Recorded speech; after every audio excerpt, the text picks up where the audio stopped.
4455.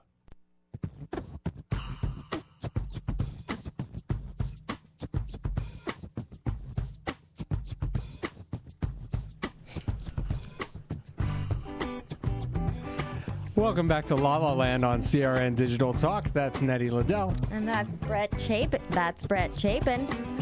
We are here talking to actress and vocalist Caitlin O'Brien. If you have any questions for Caitlin, go ahead and give us a call at 1-800-336-2225. And thanks for coming in to talking to us, Caitlin. For sure. Thanks for having me. Thank you. So Caitlin is quite an experienced musical theater actress and singer. She's been doing it since she's real young, and she has a lot of marketing experience as well to add on to the acting and the singing. How did you first get involved in acting, Caitlin? Well, I sort of did whatever my brother Evan did. Mm-hmm. He sang, he acted, he danced, he did all that stuff, and I just, wanted to do whatever Evan did because it was the cool thing to do. Mm-hmm. So he joined the Houston Children's Chorus when we lived in Texas, and I joined up too. And then he started doing musical theater, and I joined up too. And he went off and did design, and I stuck with theater because I loved being the center of attention, and I loved getting to lose myself in the parts and to sing, and just made me really happy, so I stuck with it. So it's been, I guess I was singing when I was 6 years old, and then I started actually performing in shows when I was about 11. And I just stuck with it. Wow. Awesome. And you're from Northern California. You went to the University of Miami for training? I did, yes. I went to their BFA program. It was fantastic. Excellent. One of the best experiences of my life. And then you did something that we talk about a lot on the show. You made the big move to Los Angeles. I did, and everyone thought I was absolutely insane, which I probably was, because my training was for theater, and all of my classmates were going to New York City, and I don't know, there's a part of me that just, I'm from California. I wanted to come back to California. It's funny, because I couldn't wait to get away when I was in high school, and the minute I graduated college, I just couldn't wait to get back.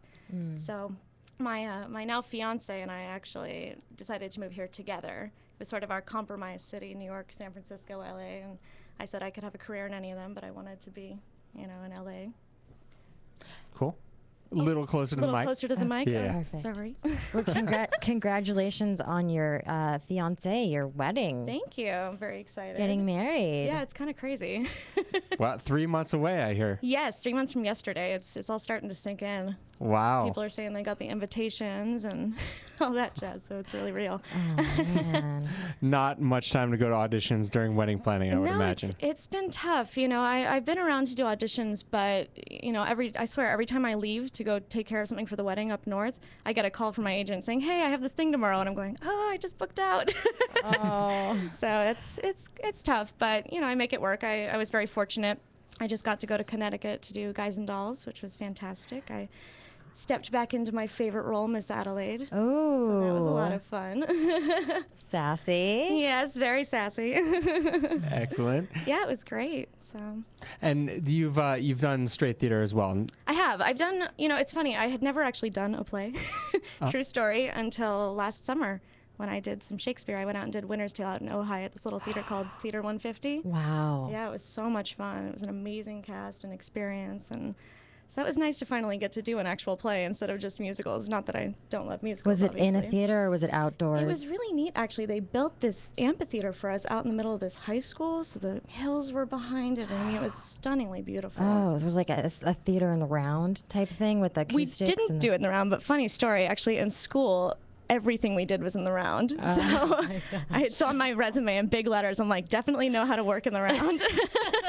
Always a good skill to have. Yeah. It was scary stepping back into proscenium. I was like, I don't know if I remember how to do this. I mean, cheating out and all that. So.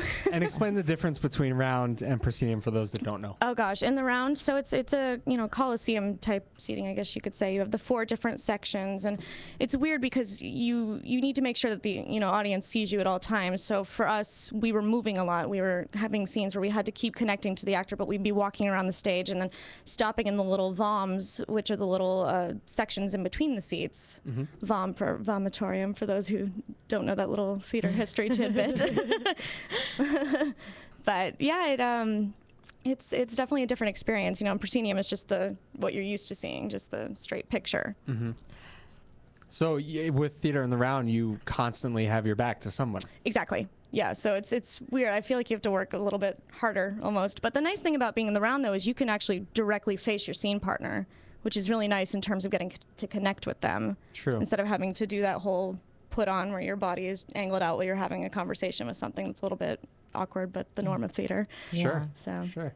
yeah. Cheating out. Have you ever, this is kind of a weird question, but have you ever like been, because being in theater, there are people so close to this. Have you ever made eye contact with somebody in the theater who wasn't in the play, you know, somebody coming to see it, and just kind of like, has it ever taken you out? I mean, have you ever like really, because you get so into it? Yeah, you know, when I was a kid, I definitely did, you know, because you're looking for your parents and you see them and you want to wave at them and be like, hey guys, look at me.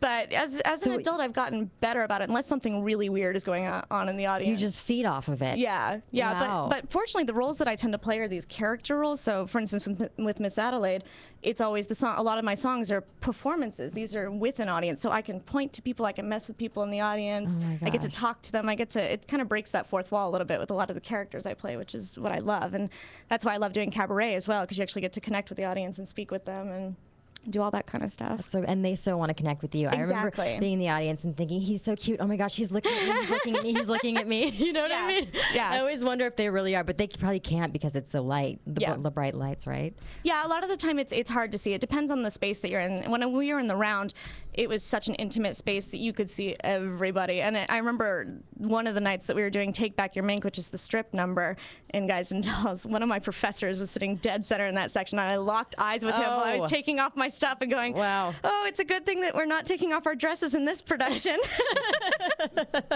Not in front of the professor. Not in front of my teacher. Wow, exactly. Yeah.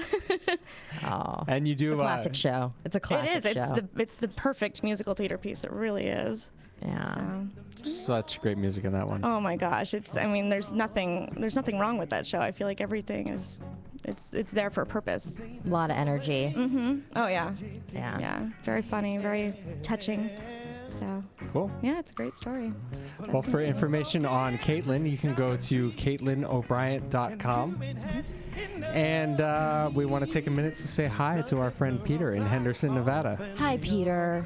We love you. We hope you're listening, and please feel free to call in and say hi. We want to hear your voice. Yes. If you, Peter, or any of the rest of you have any questions for our guest, Caitlin O'Brien, go ahead and give us a call at 1-800-336-2225. We're going to be revealing who mentioned us on Twitter. Exciting stuff at the end of the show.